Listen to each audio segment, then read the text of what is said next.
Hi friends, welcome to Nila's kitchen. நம்ம இன்றைக்கி என்ன பார்க்க போகிறோம்னா அவரைக்காய் பொரியல் எப்படி செய்யலான்னு பார்க்கலாங்க. சிம்பிளான ஒரு அவரைக்காய் பொரியல். ஆயில் வந்து 1.5 டேபிள் ஸ்பூன் அளவு ஊற்றிருக்கேங்க. பாருங்கள், ஆயில் நல்லா காஞ்சிருச்சு. ஒரு 1/4 டேபிள் ஸ்பூன் கடுகு, சீரகம் ஒரு சிட்டிகை தாங்க போடுறேன். இது பாருங்கள், ஒரே ஒரு சிட்டிகை, அவ்வளோதான். கொஞ்சமாக உளுந்து 1/4 டேபிள் ஸ்பூன் அளவு. அதே மாதிரி கடலைப்பருப்பு கொஞ்சமாக போட்டுக்கோங்க, மணத்துக்காக நான் போடுறேன்.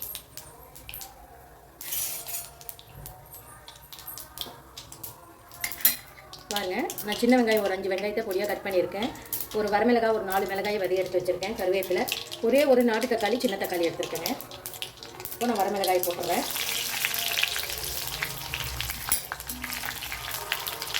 இப்போ நான் சின்ன வெங்காயத்தை போட்டுறேன். போட்டு நல்லா வதச்சாங்க. இந்த ஆயிலே நல்லா வதங்கணும் ரெண்டும்.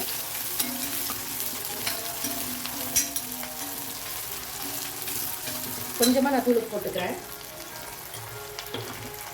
ஒரு டேஸ்ட் பார்த்துட்டு போட்டுக்கலாம்.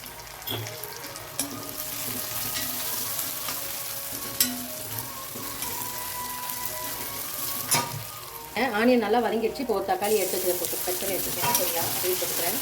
இது நல்லா டீப்பாக ஃப்ரை ஆகணும். ஆனியன் நல்லா குழஞ்சி வரணும். நமக்கு நல்லா ஃப்ரை பண்ணிக்கோங்க. பாருங்கள், டீப்பாக நல்லா குழஞ்சிருச்சு. இப்போது நான் மஞ்சள் 1/4 டேபிள் ஸ்பூன் அளவு போட்டுக்கிறேன். அதில் 1/4 டேபிள் ஸ்பூன். நான் சொல்கிறது 5 டீஸ்பூன்லங்க. கருவேப்பிலை கொஞ்சம்.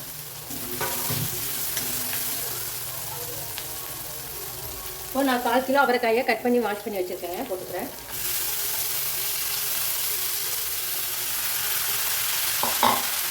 இது தண்ணி எதுவுமே நம்ம ஊற்ற வேண்டியது இல்லைங்க. இதுவே நல்லா டீப்பாக ஃப்ரை ஆகிடும்.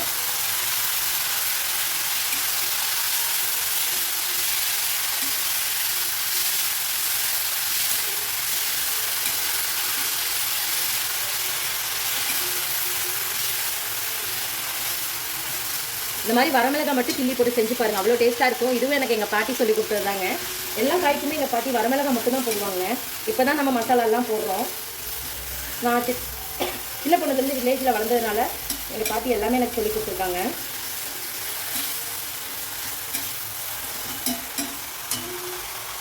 பாருங்கள், காய் நல்லா வதங்கிட்டு இன்னும் நல்லா வதங்கிட்டு அந்த ஆயிலேயே. தண்ணி எதுவுமே நம்ம விட வேண்டியதில்லை. இது இரும்பு கடாயி, அப்படியே சிம்மில் வச்சா சூப்பராக வதங்கிடுங்க. உப்பு மட்டும் கொஞ்சம் பத்தல நான் போட்டுக்கிறேன்.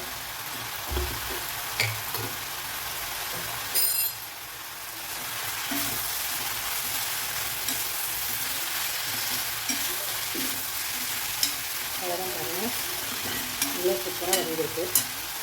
பாருங்கள், நல்லா ஃப்ரை ஆகிட்டுருக்கு. ஒரு 5 நிமிஷம் நல்லா ஃப்ரை ஆகுதுங்க. காய் இன்னும் கொஞ்சம் 50% வேகணும். சிம்மில் வச்சுருங்க அடுப்பை. நல்லா ஃப்ரை ஆகிடுச்சுங்க காய். இப்போ நான் தேங்காய் ஒரு 1/4 மூடி தேங்காயை துருகி எடுத்துருக்கேன், அதை போட்டுக்கிறேன். அவ்வளோதான், சூப்பரான ஒரு அவரைக்காய் பொரியல் ரெடி.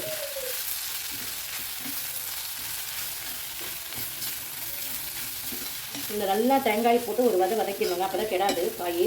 நைட்டுக்கு இருந்தாலும் கெடாது, மீந்துட்டாலும். பார்க்கவே எவ்வளோ சூப்பராக இருக்குன்ட்டு. எந்த ஒரு மசாலா ஐட்டமும் ஆட் பண்ணாமல் சிம்பிளான ஒரு அவரைக்காய் பொரியல்.